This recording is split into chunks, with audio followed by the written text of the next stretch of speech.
Assalamualaikum warahmatullahi wabarakatuh. Waalaikumsalam warahmatullahi wabarakatuh.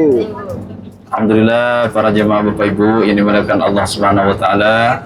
Kita semua sudah berkunjung ke masjid apa namanya tadi Bapak Ibu? Masjid apa?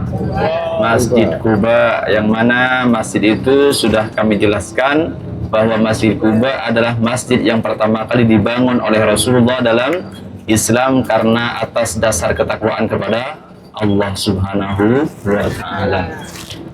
Dan tadi juga disampaikan masjid itu dibangun mulai hari Senin, hari Selasa, hari Rabu sampai hari Kamis. Kemudian setelah memasuki hari Jumat, Rasulullah melanjutkan perjalanannya di kota Madinah.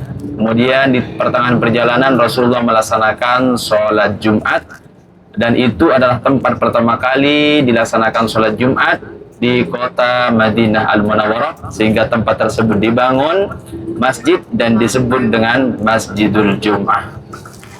Oke, para jemaah Bapak Ibu yang dimuliakan Allah, sekarang kita akan langsung menuju ke kebun kurma. Sebelum kita sampai di kebun kurma, perlu kita sampaikan juga sejarah tentang kebun kurma, bahwa baginda Nabi Muhammad SAW pernah berkata dalam hadisnya, kata Rasul, man asbaha bisab'i thamratin ajwatan lam yadurruhu sammun wala sihrun. Barang siapa yang mengkonsumsi 7 butir kurma di setiap pagi hari Bapak Ibu, maka kita akan diselamatkan dari segala penyakit dan kita akan terhindar dari segala sihir. Itulah keutamaan kita mengkonsumsi 7 butir kurma ajwa di setiap pagi hari. Jadi bagi Bapak Ibu, kalau kita punya rezeki lebih, kita usahakan untuk membeli kurma ajwa, karena kurma ajwa ini kurma obat, bisa mengobati segala penyakit sesuai dengan apa yang disampaikan oleh baginda Nabi Muhammad sallallahu alaihi wasallam. Nah, kenapa di sini dengan kurma ajwa kok begitu istimewa? Ada sebagian yang menjelaskan Bapak Ibu bahwa kurma ajwa ini dikembalikan kepada sejarah yang terjadi di zaman baginda Nabi Muhammad sallallahu alaihi wasallam.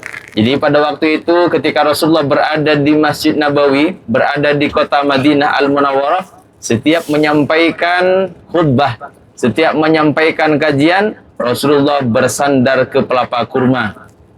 Akan tetapi pada waktu itu baginda Nabi Muhammad SAW kakinya sakit, sehingga ada salah satu sahabat yang mengusulkan agar dibangunkan mimbar untuk baginda Nabi Muhammad sallallahu alaihi wasallam. Kemudian setelah mimbar itu dibangun oleh para sahabat Rasulullah di sini meninggalkan pelapa kurma yang biasanya dijadikan tempat sandaran oleh Rasulullah ketika menyampaikan khutbah. Akhirnya pelapa kurma ini menangis, Bapak Ibu. Pelapa kurma ini menangis karena ditinggalkan oleh Rasul. Karena biasanya dibuat sandaran oleh Rasul ketika menyampaikan khutbah.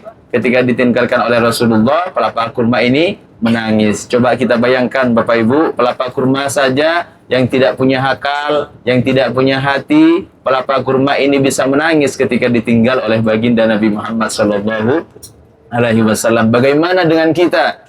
Kita umat makhluk yang paling sempurna, punya hati, punya akal, tapi terkadang kita lupa membaca salawat kepada baginda Nabi Muhammad sallallahu alaihi wasallam. Pelapa kurma saja yang tidak punya hati, punya akal bisa menangis karena ditinggalkan oleh baginda Nabi Muhammad sallallahu alaihi wasallam. Dan tangisan tersebut Bapak Ibu didengar oleh para sahabat Rasul yang berkumpul di sana.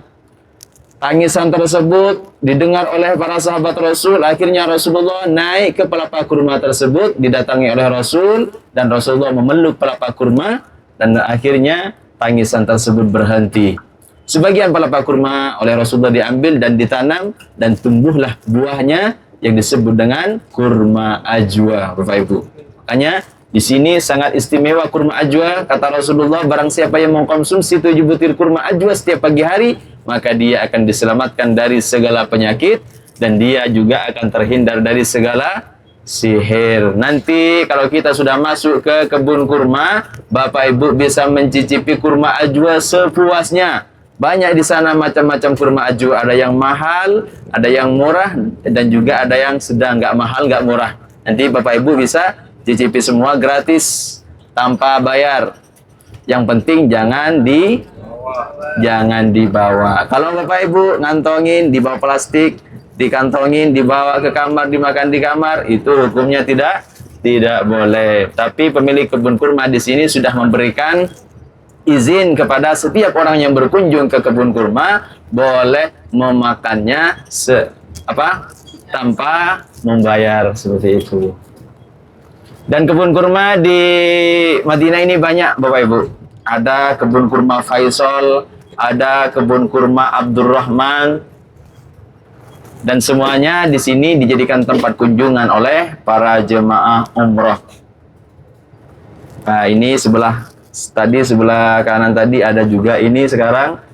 Nah, ini juga ada kebun kurma. Nah, sekarang kita sudah sampai di parkiran kebun kurma.